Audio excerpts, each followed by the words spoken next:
Welcome to my office, or the cave as my wife refers to it. I just got back from working at the farm, so kind of tired, but I am so far behind on getting this 2-week update done. It's now 4 weeks. So by the second or third day after the surgery, I could take my bandage off, not wear it anymore. The bleeding wasn't that intensive anymore. So I was moving around the house, doing things, doing a little bit outside, nothing that intense. Every day I would rinse my nostrils with a saline solution, 2 bottles in the morning, 1 around noontime, 1 around dinner time, 2 before going to bed. I did rinse out blood and some mucus, but nothing extensive, nothing that I would worry about. The 10th day after the surgery, I had to work on my wife's car. She has a 2012 Ford Edge with a 2-liter. And it was time for the turbocharger to be replaced. And then the day before, the crankshaft pulley separated from the harmonic balancer. So that was a little more work. Neither one of those is that easy. It has to be done underneath the vehicle, up on jack stands. Have to remove the half shaft. So it took me about 2 days in hot weather, and I worked into the evening doing it. But I had no problems with the sinuses while I was doing that, and the sinuses didn't prevent me from doing that. So at the 3-week point, it's time to go back to see the doctor in his office. He wanted to see how I was doing and clear out any debris that was up there. I figured I would be pretty clear based on the rinsing I was doing. So with forceps and a scope, he went up on the left nostril and he took out a clog at one of my sinuses, about the size of a pencil's eraser head. That was not really bad doing that, very tolerable. The right side, however, not so much. There was a lot of pain involved in that. He had to stop twice. So it took 3 times to get the clog out. And this is the size of the clog. Not really very pleasant, but it had to be done. And I could breathe easier after it was done. I've continued doing the sinus rinses.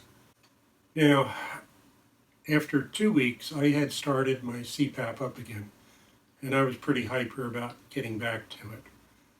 So when we were talking about the clog that he took out, he said it was probably the CPAP that dried out my sinuses and caused that.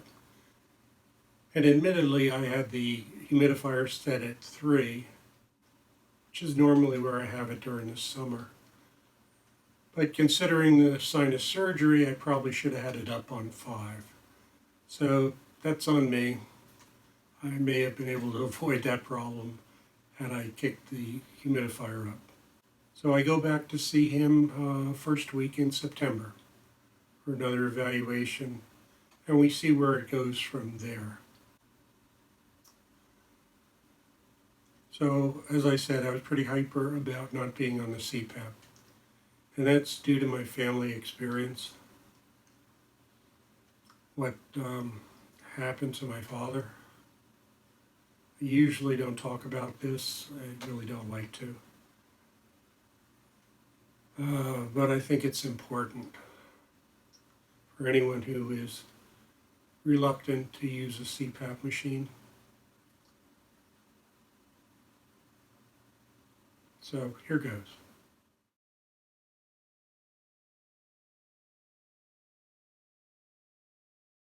My father was born in 1892. Yep, you heard that right. 1892. Here he is in 1914, one of 13 offspring. Born and raised in South Jersey, he had a successful landscaping business until the Depression, when he lost everything, including his first wife and child, who went to greener pastures. So he moved to Brooklyn, where my grandfather had his business, and worked at Prospect Park in Brooklyn, where he became the head landscaper. It's where he met my mother. Mom was born in 1913 and became hearing disabled when a diphtheria pandemic hit New York City in 1921. She was 8 years old. She became deaf in one ear, lost partial hearing in the other. She was a gifted athlete, qualifying for the 1936 Olympics in both swimming and gymnastics. She didn't go as my Polish grandfather would not allow her to go to Nazi Germany. Athletics ran in the family. My uncle played for the Brooklyn Dodgers under a non-Polish name. There still was some discrimination of Polish people back then. So at the age of 60, my father retired from the Parks Department and married my mother, who was 40. And as newlyweds often get rambunctious, I came around 10 months later, an only child. So at 60 years of age, my father retired, got a new wife and a new family, and started a new business. From experience, I can say if you ever tell this story at a retirement dinner, none of the wives attending will ever speak to you again. I interpret this picture as my dad being in shell shock. What the hell just happened? I'm retired. I'm 60. Should mention my dad left home early because he could not stand the constant crying of babies. He had 12 siblings after all. So my farming experience started early, and I still have that farmall cub. He was a good father, and my values are a few generations behind, along with my genes. His life changed due to a hospital accident. He had his left leg amputated when I was 9. They replaced his bed with an oscillating bed for a patient that was coming in the next day, as my dad was going to be released. The temporary night nurse saw the bed wasn't moving and turned it on. So when it rotated sideways and he wasn't strapped in, the bed flipped over and his foot was crushed, later turning gangrene. And the hospital's chosen surgeons screwed up the operation. He had secondary surgery after my parents signed that they would not involve the second doctor in any legal proceedings. And it took my mother months to find that doctor. My parents never got a dime from the situation. No lawyer thought Dad would live long enough, and no doctor wanted to be involved in a court case. But his real issue is emphysema and high blood pressure from smoking, and then also developing sleep apnea. In the mid-1960s, no one understood sleep apnea, and there was no treatment. For him, several times at night, he would wake up screaming, trying to catch his breath, waking me up too with the screams. My mom never heard it due to her hearing disability. He would be in the hospital maybe once a year due to the emphysema and be on oxygen, and then he would sleep fine. Didn't take great skill to see that oxygen sleeps well, no oxygen screams in fear and is unable to breathe. But doctors didn't understand the disease at that time. That continued for about 5 years. But when I was 17 and in my second month of my freshman year of secondary education, he went into the hospital again. I came home from school for the weekend to see him, and he was going to be released in a few days.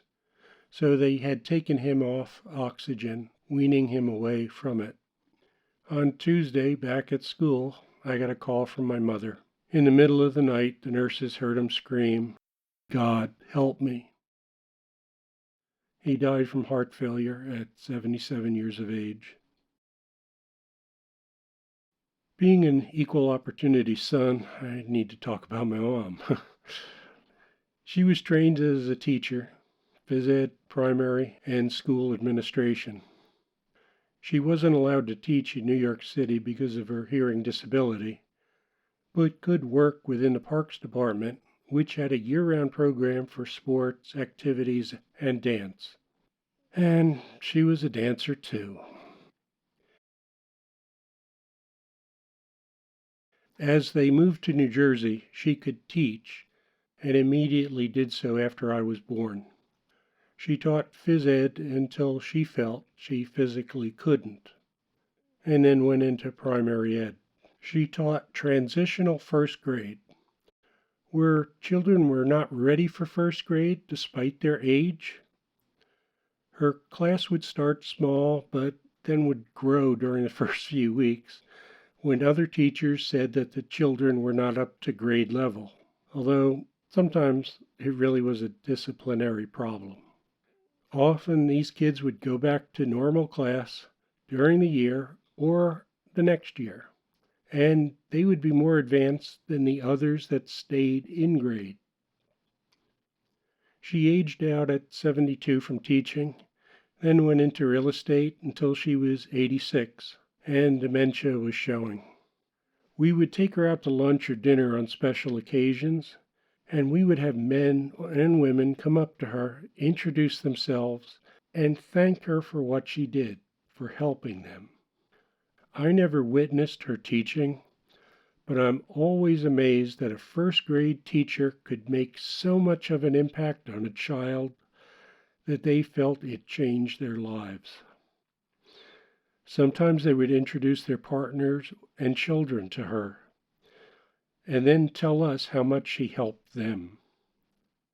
She might have up to 20 kids in her class, and as this picture shows, she was able to make it personal to get them back to grade level. She passed away at 102. I took care of her for her last 7 years. Here are 3 people that worked with my mother that posted in the obituary section. The second person, A.T., worked with her for many years, lived in her town, and became the principal where she worked. She had talked him into becoming the principal. Let's go to number 3, A.S. She actually is a client of my wife's at her hair salon. She mentioned she was a new teacher. The story she told my wife is she sent a kid to my mom's transitional first grade class. Took about a day for my mom to realize he didn't have a learning disorder. He was a disciplinary problem. And my mom was known for being good with disciplinary issues. No Catholic nun had anything on her. Anyway, the next day, my mom in the teacher's lounge had a stern talking with her and said, "You don't belong in teaching if you can't handle discipline." The woman said she almost quit teaching at that point. The first posting explains how my mom handles her classroom. As I said earlier, I was diagnosed having sleep apnea in 2010. At the time, I didn't think I had it, but I knew I was snoring based on my wife. And I haven't missed one day of using it all these years until this surgery. With my father's history, how could I miss one day? So with my father's background, situation he had in the hospital, and me not being able to use the CPAP, had me a little anxious, which is why I didn't sleep after the first night of surgery. And without using the CPAP after surgery, there was no way to know how I was breathing. But searching around, I found this device, so I bought it. There are cheaper ones like this. It records your oxygen level, your pulse, and your movement. It was a little expensive, but I figured I could always resell it on eBay or Facebook. I was already into a few days of sleeping without the CPAP before I got it. But here's the data it recorded. July 31st, we can see my oxygen level dropping on 4 occasions. Looking at the movement data, you can see I move around a lot. So there are times when I'm on my back, which is the worst time for sleep apnea. The end of the recording with a higher pulse rate and movement is me waking up. The other information the app shows is drops in percentages and some other data. But my main concern is the oxygen level. So going to the next day, a few drops, but not as long in time. It's not so bad, but still some issues. The next night was an overall rating of 7.9 and a whole lot of not breathing well. I could not sleep with my head elevated, even though that's what I was supposed to be doing.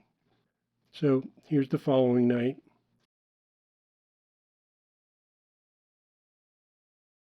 I can expand on the data to look at the time and the extent a little better in the app.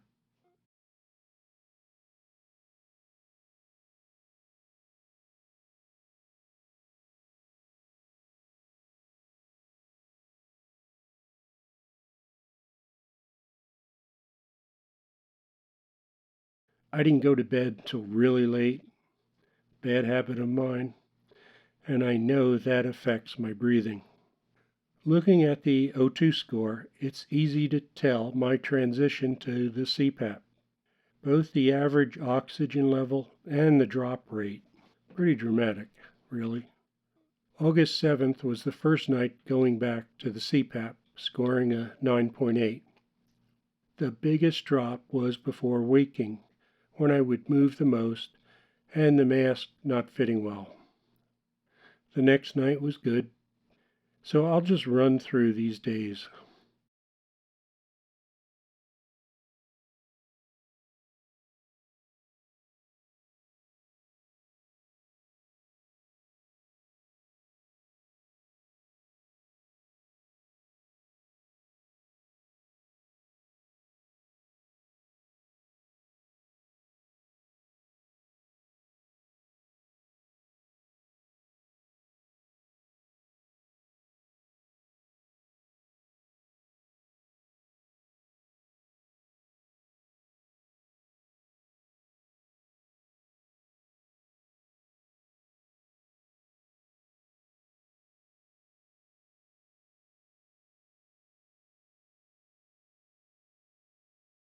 The 18th got a little funky.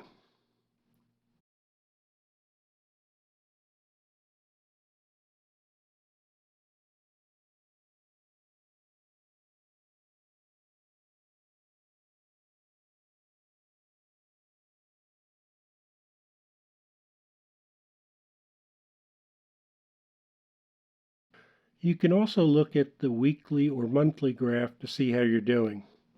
And the month graph shows the transition from no CPAP to CPAP pretty well. I'm going to leave it here until I have the next doctor's appointment and have an update. But yeah, I need a CPAP. Sorry for the family history lesson. I rarely talk about my family. I just thought discussing my dad was important.